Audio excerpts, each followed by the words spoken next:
हाँ जी बेटा, next topic है हमारे पास why an electrochemical cell stops working after some time. कोई भी इलेक्ट्रोकेमिकल सेल है हमारे पास, वो कुछ टाइम के बाद काम करना बंद कर देता है। ठीक है, क्यों बंद कर देता है?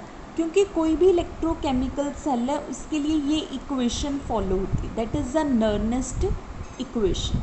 ठीक है, और इसमें हमारे पास क्या है, oxidised state and reduced state. ठीक है, मतलब एक स्पीशीज़ अपने में से इलेक्ट्रॉन्स लूज़ करती है और एक क्या करती है, गेन करती है। ठीक है, जब तक ये इन दोनों की टेंडेंसी बनी हुई है तब तक सेल वर्क कर रहा है। ठीक है, अब एक टाइम ऐसा आएगा जब ये ऑक्सीडाइज्ड होना बंद कर देगा, मतलब इलेक्ट्रॉन्स लूज़ करना बंद कर देगा और ये गेन करना बंद कर देगा। ठीक है, तो ऑब्वियसली सेल स्टॉप्स वर्किंग। ठीक है, या हम इसको ऐसे भी बोल सकते हैं कि अगर इसकी गेन करने की कैपेसिटी सिर्फ 2 इलेक्ट्रॉन्स हैं और इसने 2 इलेक्ट्रॉन्स लूज़ किए, इसने 2 गेन कर लिए, डेफिशिएंसी जो डिफरेंस है इनके बीच में वो फिनिश हो गया, तो ऑब्वियसली सेल स्टॉप्स वर्किंग। ठीक है, नेक्स्ट टॉपिक है अब हमारे पास इररिवर्सिबल इलेक्ट्रोड प्रोसेसेस। ठीक है, हमने क्या पढ़ा था, रिवर्सिबल इलेक्ट्रोड्स के बारे में पढ़ा था। ठीक है, कि जो रिवर्सिबल इलेक्ट्रोड्स होते हैं उनमें हमेशा स्मॉल स्टेप्स में वर्क डन होता है, करंट फ्लो होता है और वो किसी भी स्टेज में अपनी वापस ज़ीरो करंट वाली कंडीशन पे वापस आ सकती हैं। ठीक है, मीन्स टू से कि वो हमेशा इक्विलिब्रियम स्टेज में मेंटेन रहती है। ठीक है, लेकिन जिन सेल से हम large amount of work obtain करते हैं, जिनमें करंट फ्लो करता है, उनमें कौन से प्रोसेसेस होते हैं, इररिवर्सिबल इलेक्ट्रोड प्रोसेसेस। ठीक है, इसके अंदर 2 प्रोसेसेस हैं जो हमने डिस्कस करने हैं। First one is polarization and over potential और ओवर वोल्टेज। ठीक है, तो पहले हम पॉलराइजेशन पढ़ रहे हैं कि व्हाट इज़ पॉलराइजेशन। हाँ जी, तो पॉलराइजेशन क्या है, कहता है कि हमारे पास अगर कोई भी सेल है, ठीक है, उसमें कोई भी इलेक्ट्रोड डिप्ड है in the solution of its ions में। ठीक है, तो क्या होगा कि सपोज कि इसने क्या किया, इलेक्ट्रोड ने इलेक्ट्रॉन्स लूज़ कर दिए। जिंक इलेक्ट्रोड है, ये किस में चेंज हो गई, जिंक 2 पॉजिटिव प्लस 2 इलेक्ट्रॉन्स में। 2 electrons with the help of wire move कर गए और यहाँ पे क्या आ गए, जिंक 2 पॉजिटिव की कंसंट्रेशन, ठीक है, इंक्रीज हो गई अराउंड द इलेक्ट्रोड। ठीक है, सिमिलरली दूसरा जो सेल होगा, ठीक है, उसमें क्या होगा, अराउंड द इलेक्ट्रोड जो आयंस की कंसंट्रेशन है वो क्या हो जाएगी, डिक्रीज हो जाएगी। ठीक है, तो वो यही समझाने की कोशिश कर रहा है कि जब तक ये concentration around the electrode change हो रही है तब तक क्या हो रहा है, फ्लो ऑफ इलेक्ट्रॉन्स, मतलब तब तक सेल हमारा काम कर रहा है, and this is known as a polarization. ठीक है, इसकी डेफिनेशन भी गिवन है, चेंज इन कंसंट्रेशन। किसकी कंसंट्रेशन चेंज होती है, मेटल आयंस की, जो कहाँ पे पड़े, in the vicinity of an electrode, near electrode during electrolysis. ठीक है, resulting in the change of electrode potential. तो उसके कारण इन दोनों इलेक्ट्रोड्स की इलेक्ट्रोड पोटेंशियल वैल्यू चेंज होती है और ये वर्क डन करते, इलेक्ट्रॉन्स फ्लो करते। This is known as concentration polarization. ठीक है, नेक्स्ट इज डीकम्पोजिशन पोटेंशियल। कहता है क्या होता है, जब हम किसी भी सॉल्यूशन की इलेक्ट्रोलाइसिस करते हैं तो हम बाहर से उसको करंट प्रोवाइड करते हैं, तभी उसकी इलेक्ट्रोलाइसिस होती है। ठीक है, और उसमें जितना हम करंट उस सेल में फ़्लो कर रहे हैं, जितनी हम उसको एक्सटर्नल वोल्टेज देते हैं, उसके बीच जब हम ग्राफ प्लॉट करते हैं तो एक वैल्यू, एक वोल्टेज वैल्यू ऐसी आती है जिस पे उसका करंट एट वंस इंक्रीज हो जाता है, and that voltage value is known और potential value is known as decomposition potential. ठीक है,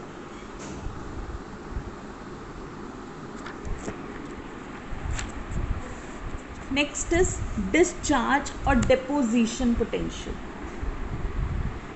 इलेक्ट्रोलाइटिक सेल्स में इलेक्ट्रोलिसिस होती है, करंट फ्लो होता है एक वोल्टेज पे। इसी तरह इलेक्ट्रोकेमिकल सेल्स में क्या होता है, या तो डिस्चार्ज होता है आयंस की, या किसी इलेक्ट्रोड के ऊपर क्या होती है, डिपोजिशन। ठीक है, तो वही एक्सटर्नल वोल्टेज वैल्यू जिस वैल्यू पे किसी इलेक्ट्रोड के ऊपर डिपोजिशन शुरू होगा, that value is known as discharge और डिपोजिशन पोटेंशियल। ठीक है,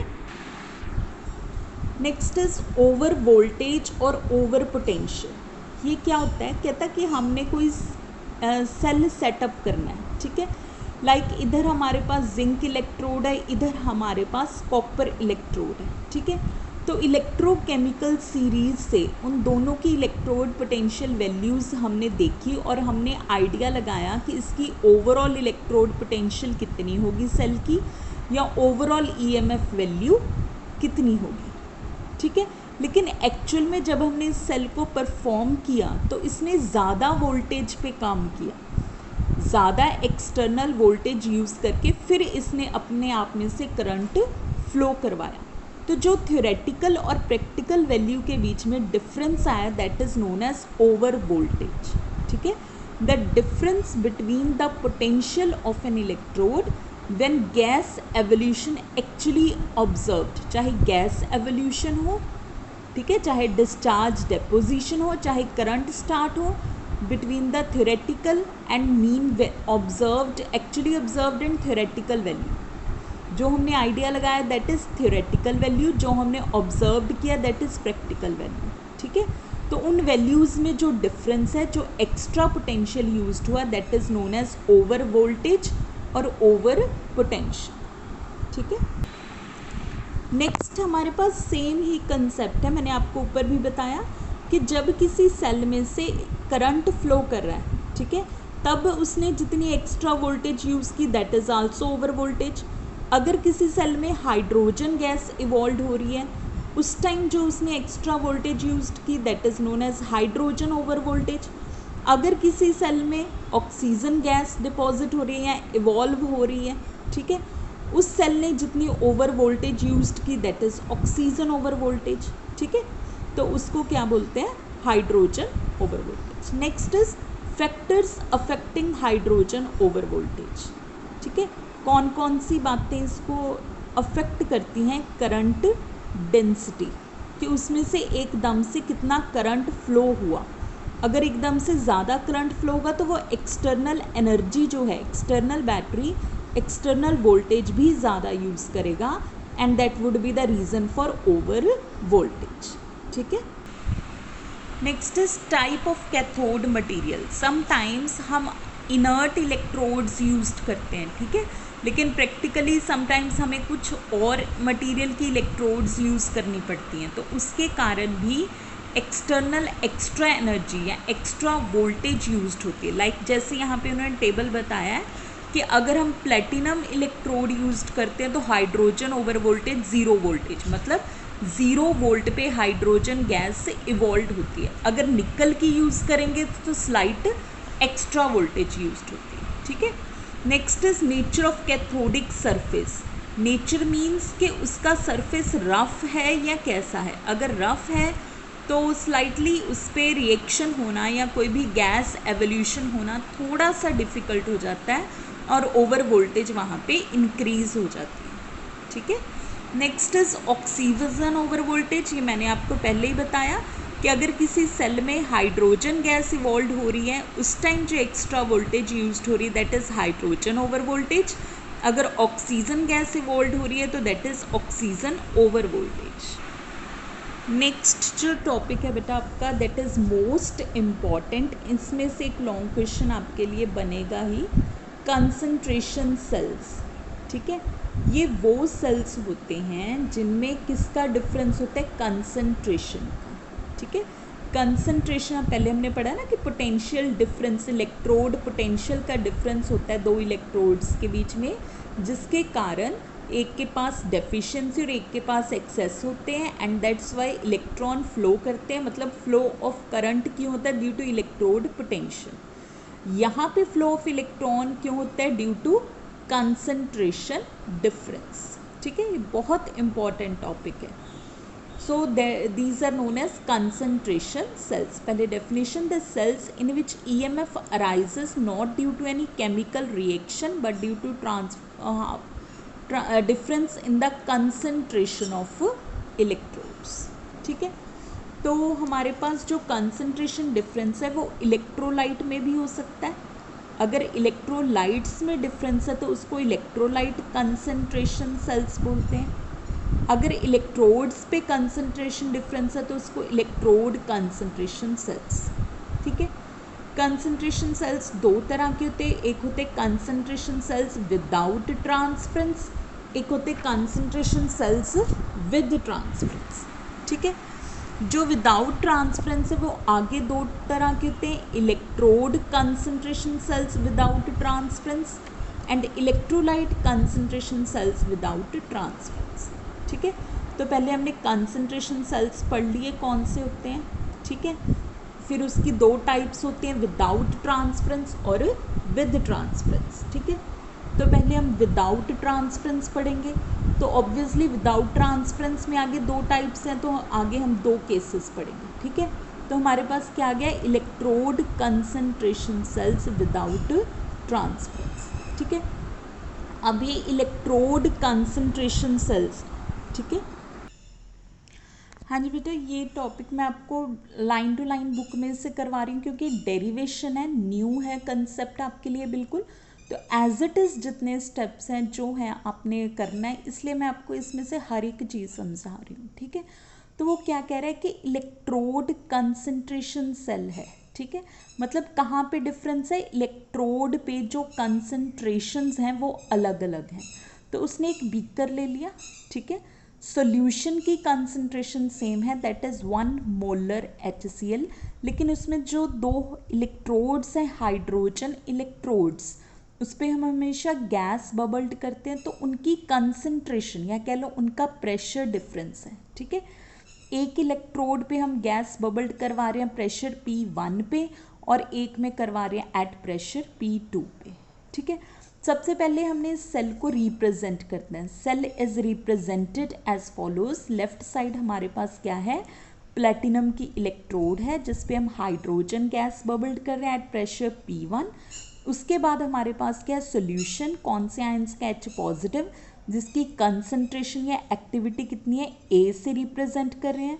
फिर दूसरी साइड क्या है, हाइड्रोजन गैस बबल्ड करवा रहे हैं at pressure P2, platinum electrode. ठीक है, ये एज इट इज़ आपने इसको पेपर में लिखनी है सारी डेरिवेशन, ऐसे ही पहले सेल को रिप्रेजेंट करना है। ठीक है, फिर लिखनी है हमने ऑक्सीडेशन रिएक्शन जो हो रही है एट लेफ्ट इलेक्ट्रोड पे। ऑक्सीडेशन मतलब loose of electrons.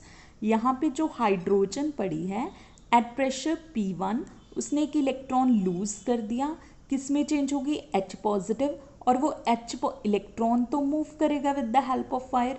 H positive किस में चला गया, इसमें, जिसकी सॉल्यूशन की एक्टिविटी कितना है, AH पॉजिटिव। ठीक है, तो इस रिएक्शन को बैलेंस्ड किया, यहाँ पे हाफ आ गया। सिमिलरली राइट हैंड इलेक्ट्रोड पे रिडक्शन रिएक्शन। रिडक्शन रिएक्शन क्या है कि जो सॉल्यूशन में H पॉजिटिव आयंस हैं उन्होंने इलेक्ट्रॉन गेन किया और इस इलेक्ट्रोड पे डिपॉजिट हो गया। इस इलेक्ट्रोड पे प्रेशर कितना है हाइड्रोजन का, P2। ठीक है, तो यहाँ पे अब इन दोनों की क्या लिख दी, कंप्लीट रिएक्शन, कि ओवरऑल रिएक्शन क्या हो रही है। ओवरऑल रिएक्शन कैसे लिखी हमने, ऑक्सीडेशन और रिडक्शन रिएक्शन को सम अप करके, जो चीज़ कैंसिल हो रही है उसको कैंसिल कर दो। तो इसका मतलब क्या है कि इस सेल में ओवरऑल ये रिएक्शन हो रही है, मतलब जो हाइड्रोजन गैस प्रेशर P1 पे पड़ी है वो किस में चेंज हो रही है, उसके मॉलिक्यूल्स किधर जा रहे हैं, hydrogen gas at pressure P2, और ये ऑपोजिट भी हो रहा है क्योंकि यहाँ पे रिवर्सिबल साइन है। ठीक है, अब इसकी मैथमेटिकल एक्सप्रेशन, पहले हमने सिर्फ लेफ्ट हैंड इलेक्ट्रोड के लिए नर्नेस्ट इक्वेशन लिखनी है, E1 equals to E0 plus RT/F natural log, यहाँ पे क्या आएगा, ऑक्सीडाइज्ड स्टेट की कंसंट्रेशन। ठीक है बेटा, तो इसकी कंसंट्रेशन सॉल्यूशन की कितनी हो गई, sorry A positive H positive ion solution में गए तो उसकी कंसंट्रेशन, बटा जो हाइड्रोजन इलेक्ट्रोड है उसकी कंसंट्रेशन। सॉल्यूशन की कंसंट्रेशन AH पॉजिटिव और इलेक्ट्रोड पे प्रेशर P1, लेकिन जो उसका स्टोइकोमेट्रिक कोफिशिएंट है साथ में वो आएगा रेज़ टू द पावर 1/2। ठीक है, तो ये आ गया E0। Standard value for hydrogen electrode कितना लेते हैं, 0, तो ये इक्वेशन बन गई for E1। Similarly E2 electrode potential at right hand electrode, same expression यहाँ पे। ठीक है, E0 0 बन गया, ये आ गया।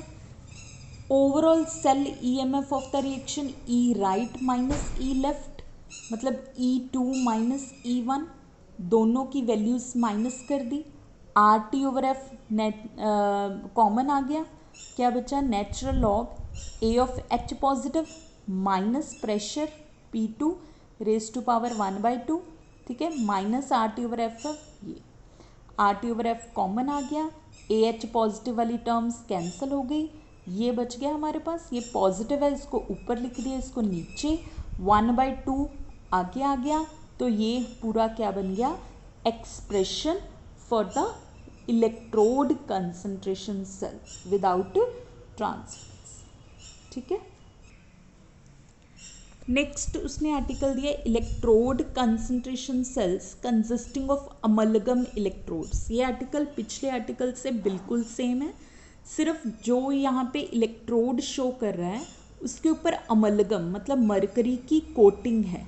ठीक है, फिर सॉल्यूशन ले लिया जिसमें आयंस की ये कंसंट्रेशन है, दूसरी इलेक्ट्रोड पे भी अमलगम जिंक की कोटिंग है। दोनों के लिए अलग अलग रिएक्शन लिख के सम अप कर दिया। लेफ्ट हैंड इलेक्ट्रोड के लिए, राइट हैंड इलेक्ट्रोड के लिए ओवरऑल रिएक्शन, लेफ्ट और राइट के लिए नर्नेस्ट इक्वेशन ऐड अप कर दिया, ओवरऑल रिलेशन आ गया। ठीक है, बिल्कुल सेम केस है लास्ट वाला।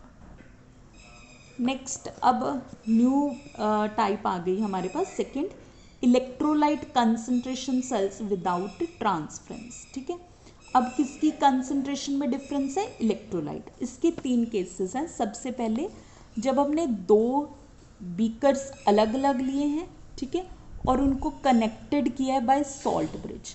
सबसे पहले इस सेल को रिप्रेजेंट करेंगे। इस साइड पे हमने क्या लिया, हाइड्रोजन 1 एटमॉस्फेयर, इलेक्ट्रोड की कंसंट्रेशन तो सेम लेनी है, तो इस साइड पे भी हाइड्रोजन 1 एटमॉस्फेयर। इसमें जो सोल्यूशन है, इसमें H पॉजिटिव आयंस की कंसंट्रेशन A1, इसमें जो सोल्यूशन है H पॉजिटिव की कंसंट्रेशन A2। ठीक है, सॉल्ट ब्रिज से इसे कनेक्टेड किया। लेफ्ट हैंड इलेक्ट्रोड पे रिएक्शन क्या होगी, loss of electrons, right hand पे गेन ऑफ इलेक्ट्रॉन्स। ये ओवरऑल रिएक्शन आ गया। EMF ऑफ द सेल ये आ गई हमारे पास। ठीक है, एक्टिविटी नेचुरल लॉग A1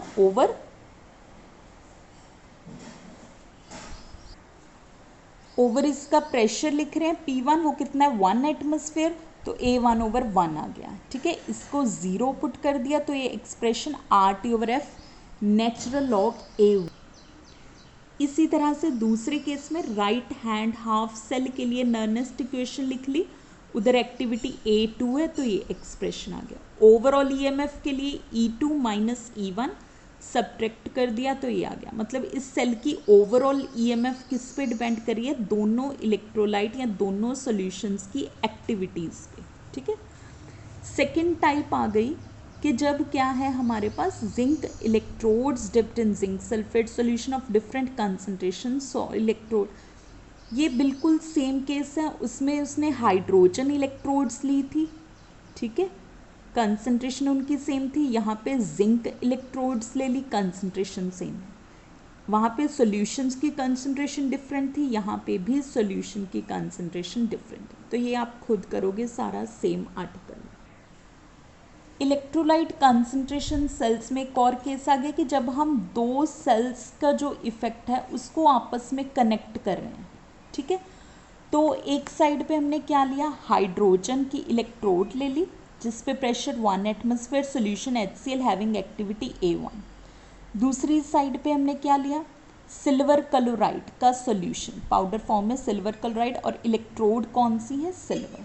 ठीक है, तो ओवरऑल सेल रिएक्शन क्या होगा, इसमें सिल्वर की ऑक्सीडेशन हो गई, सॉरी रिडक्शन हो गई, गेन ऑफ इलेक्ट्रॉन्स, और हाइड्रोजन की lose of electrons H positive में चेंज हो गया, combine with Cl negative gives HCl, ठीक है। Overall Nernst equation, oxidised state कौन सी है, H पॉजिटिव की ऑक्सीडेशन हुई, इसकी कंसंट्रेशन और इसकी कंसंट्रेशन दोनों की वैल्यूज पुट कर दी, ये ओवरऑल एक्सप्रेशन बन गया। एक सेल ये हो गया हमारे पास, ऐसे ही एक सेल सेटअप और लगाया, या हम इसको ऐसे भी सोच सकते कि सेम सेल में यहाँ पे हाइड्रोजन इलेक्ट्रोड, यहाँ पे सिल्वर इलेक्ट्रोड, सिमिलरली इसकी एक्टिविटी A1 है, यहाँ पे हाइड्रोजन इलेक्ट्रोड सिल्वर इलेक्ट्रोड, इसकी एक्टिविटी A2 है, इन दोनों को कनेक्ट कर, ठीक है।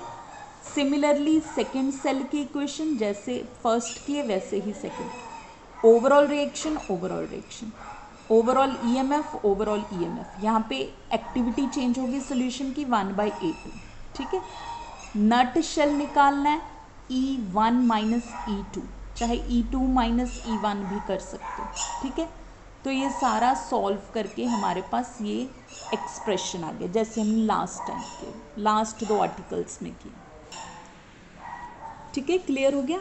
बाकी इसने कई कई जगह पे ये जो एक्टिविटी है इसको कैसे लिखा है, एक्टिविटी प्रोपोर्शनल टू क्या होती है, मोलैलिटी ऑफ अ सॉल्यूशन, और यहाँ पे एक्टिविटी कोफिशिएंट हम लगाते हैं A = m × गामा, ठीक है। तो इसको हम इसकी जगह भी लिख सकते हैं, ठीक है। A = m × गामा, अगर 2 आयन्स हैं पॉजिटिव एंड नेगेटिव तो उन दोनों का स्क्वायर, मतलब यहाँ पे स्क्वायर वैल्यू आ जाती है, ठीक है।